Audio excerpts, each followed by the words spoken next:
Greetings, everyone. My name is Clay Gazer P. Argente, and for today I'll be discussing about the topic entitled Truth in Crisis, a Framework for Understanding Fake News and Its Variants.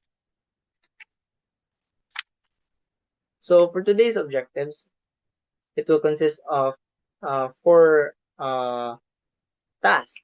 So firstly, it is to define fake news and its types. Secondly, to differentiate the types of fake news. Thirdly, to identify common signs of fake news or misleading information online. And the most important of all, to promote responsible sharing and digital literacy in online platforms. So, have you all ever wondered what is fake news? So, fake news refers to the false or misleading information that is deliberately fabricated and presented as legitimate news. So, basically, it's information that is meant or usually meant to mislead or sometimes more of a rumor rather instead of being the actual truth of what actually happened. So now this begs the question, how does fake news even happen in the first place? From my research, I found four key reasons as to how this actually keeps on happening. Firstly, the trust factor. It is when false information comes directly from family or close friends. So naturally, trust comes without questioning it. So let's say you have a friend who just recently told you that he found some news online that Obama shot Trump. And, well, just because of the relationship you have, you already have this sense of trust that you don't have to question it. So that's what the trust factor is all about. Secondly, the bandwagon effect. So it is when a celebrity, idol, or an account with millions of followers shares fake news. People follow suit simply because everyone else seems to believe it. So let's say um, Lady Gaga were to post a post, and then of course her followers is just like probably billions of followers by now. So like of course people are not going to question it. Why? Because she's famous, and people usually think that with fame in the line, there's no way that she would post a fake news. But either way, despite being famous, we citizens should always uh, check and verify whether the information we are getting is actually true. Thirdly, machine trolls. The machinery or troll farms. There is a vast organized infrastructure behind fake news. This includes automated bots, programs to push lies and trolls, real people using fake accounts in organized troll farms to explicitly manufacture and spread disinformation. So it's basically either a programmed bot online or multiple people who are anonymously um, spreading false information about a lot of stuff. So the most uh, significant of all is novelty. So what is novelty in the first place? Novelty is the quality of being new, original, or unusual. So the exact core reason fake news spreads so quickly is true novelty. It is when information is strange, highly unique, or completely new to people's ears. It triggers a strong urge to share it. Because fake news is completely fabricated, creators can make it as shocking and unusual as they want, giving it a massive competition advantage over real everyday news. Now, moving on to the first type of fake news I'll be presenting today, which is disinformation. So, what is disinformation? It is all about false information, and it is deliberately created and shared to mislead, manipulate, or cause harm. So, it's in a type of fake news that is instead of um, let's say a person shares false news. Instead of being an accident, they actually chose to um, share it with an intended uh, goal to mislead and lead people away from the truth. So that is all about disinformation. But for a deeper analysis on what this on what disinformation is all about, let me show you an example. So this is an example of disinformation during the COVID-19 pandemic. At the height of the pandemic, many Filipinos were afraid and desperate to find treatments that could protect them from the virus. Because of this fear and uncertainty, viral Facebook posts began to spread online about claims that ivermectin was officially approved in the Philippines as a cure for COVID-19 or as a replacement for vaccines. Some posts even included edited graphics, fake medical claims, screenshots from unofficial sources, and misleading captions to make the information appear scientific and trustworthy. Others claimed that the government and companies were supposedly hiding the truth about ivermectin. These posts became dangerous because many people started believing that they no longer needed vaccines, proper medical treatment, or official health advice. Some individuals even self-medicated without proper guidance from the doctors. However, the Department of Health and medical experts repeatedly clarified that there was no scientific evidence proving that ivermectin could cure COVID-19. This is an example that is considered disinformation because the false information was intentionally created and spread to mislead people. The creators of these posts knowingly spread unverified claims despite official warnings from health authorities. So this is the official DOH announcement. So from DOH, the Undersecretary Maria Rosario Vergere emphasized that there is still no evidence supporting the use of ivermectin as a treatment for COVID-19. This statement is important because it directly contradicts the viral claims spreading online. This situation demonstrates how fake news often becomes believable when involves what do you call this fear, health, or emotions.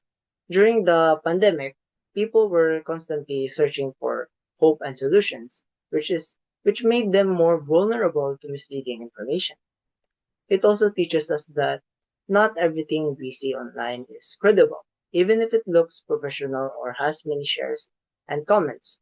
Before sharing health-related information, we should always verify whether it comes to it comes from an official organizations like DOH or WHO or a licensed medical professionals. So moving on to the next type of fake news, which is misinformation. So compared to disinformation, misinformation is more of an accident rather than intended. See here, the information is wrong, but the person sharing it genuinely believes it's true. So basically, it's more of instead of uh, misleading people with the goal of misleading people, they are more of they just shared the information that they believe is true. So an example of this is the misinformation involving the K-12 program. This viral post claimed that beginning in June 2025, the K-12 system would supposedly be removed. It also claimed that grade 10 students could proceed directly to college and that kindergarten would no longer be required for young children entering grade 1. Because of this issue, directly involves students, parents, and teachers, and many, uh, many people immediately reacted emotionally. Some students became excited because they thought senior high would be removed, while some parents became confused and concerned about sudden changes in the education system. As a result, many users quickly shared the post on Facebook without checking if the information actually came from the official government announcements. The post spread rapidly because people trusted what they saw online, especially when it appeared to come from a government-related source. However, the Department of Education or DepEd never announced these changes. This is concerned. This is considered a misinformation because many people who shared the post genuinely believe it was true. Unlike disinformation, most of the people spreading it were intentionally trying to deceive others. So this is the fake Dolly Facebook page that is spreading misleading information. The page copied the style and appearance of official government pages by using logos, formal layouts, and government-related wording. Because of this, many people assumed that the page was legitimate.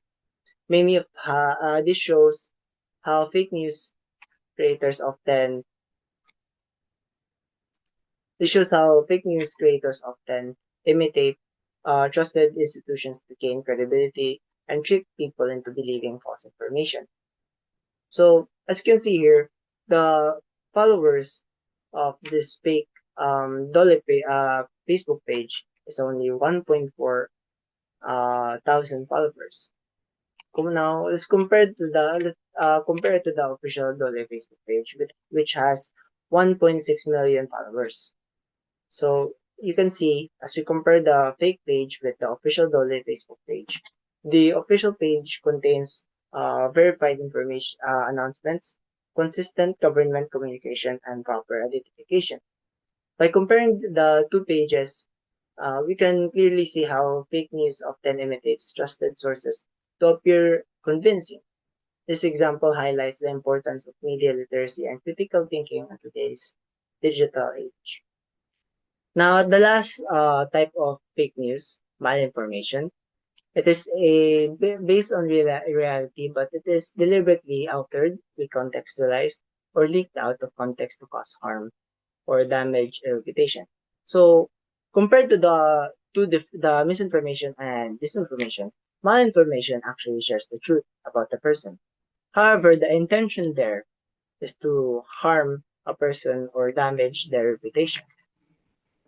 Uh, Let me show you an example of malinformation. So now, uh, involving the former president, Rodrigo Duterte, and the ICC investigation in 2025, after Duterte's arrest and the ICC-related controversy became widely discussed online, many social media users began spreading real photos, names, social media accounts, and personal identities of people connected to the issue, especially drug war victims, families, and supporters. Some posts exposed these individuals publicly and subjected them to online attacks, insults, harassments, and threats. Unlike misinformation and disinformation, the information being shared was not necessarily fake. The photos and identities were real. However, the problem was how the information was used. Instead of being shared responsibly, it was used to shame, intimidate, and attack people online. This is why it is considered a malinformation, because real information was weaponized to cause harm.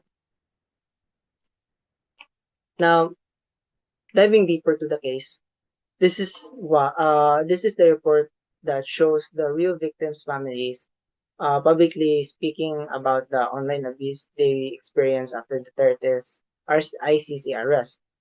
According to reports, some individuals received hateful comments and accusations online simply because they were connected to the issue. This situation demonstrates that even true information can become dangerous when shared maliciously or responsibly.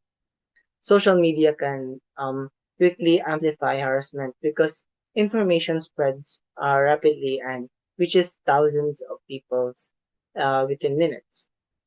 This example reminds us that the ethical responsibility online just as important as verifying whether information is true or false. Now, to conclude, fake news continues to spread rapidly because social media and the fast sharing of information online. Understanding the differences between disinformation, misinformation, and malinformation helps us become more responsible digital citizens. Disinformation involves false information. Uh, wait, now I want you to remember this. Disinformation involves false information shared intentionally to deceive people. Misinformation involves false news information that is shared by people who believe it is true. Meanwhile, malinformation uses real information in harmful ways to attack or embarrass others. As students and social media users, we should always verify information before sharing it and rely on credible and official sources. And here are the references I used. This is our all of these are in all in order, so you just have to you don't have to mix with it anymore. And that is all for today. Thank you for listening.